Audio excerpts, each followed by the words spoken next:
for all the panelists.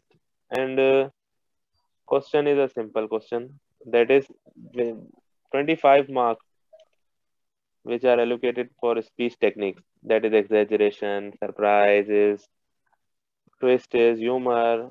How can you work on these speeches while drafting this thing and while delivering it? Means both the concepts. How we incorporate these techniques while drafting and while speaking. Over to first speaker. Sorry, I lost you a little bit. It was about the speech techniques. In writing and draft. Okay, so I must say, first and foremost, that I really loved your answer, Array, if I pronounce it correct, because that is really, really important what you just said, to really read through the judge's guide and ballot, because I know, unfortunately, it's quite many that miss that point. And then they can feel in the end that they are not treated really fair, but really read that. And also to have the story, it's your story, it's your experience, to tell it from your heart. That is so very, very true. And I can't say that enough. And also, as you probably already know, a speech can be so well written. It can be perfect, but a poor delivery can actually make that you lose that contest. You can have a so-and-so written speech, but the delivery can make you win. And that is also something to think about.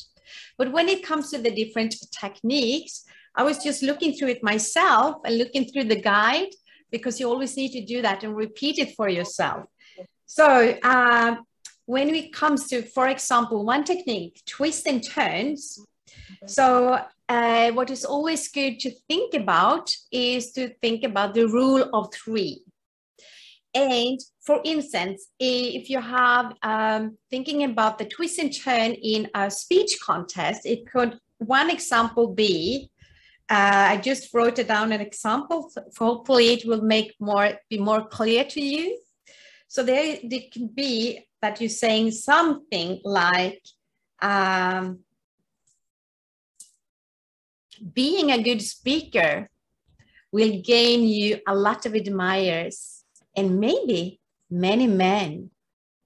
So that is something you twist and turn in a normal international speech. You know, you say something, the three roles, but if you think about the tales, it is different, tall tales, because it could be something that you really twisted. Just an example. So I boarded a bus. I closed my eyes. And when I woke up, I was in a different country. You see the difference between that in tall tales, you really twist it. So you go on that bus and then you wake up in another country. For example, if you look at an international speech, you have the rules of three, but you know it's leading somewhere.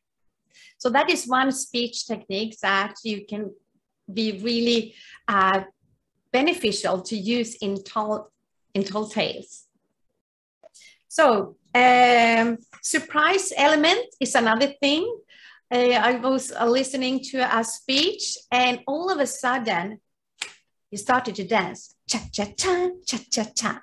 You know, all these surprise moments, you grab your phone and you have something, you listen to music, starting singing, you know, that could also be a technique that you can use. Yeah, and when it comes to, I was looking to this also with slapstick. Think about Mr. Bean. Do you know who Mr. Bean is? Yeah. So he's using that all the time. You know, when he's slipping on a banana scale and losing his balance. And so that is another technique. So that was some of the techniques. And I hope to clarify those a little bit. So over to you. Thank you. Thank you. Thank you very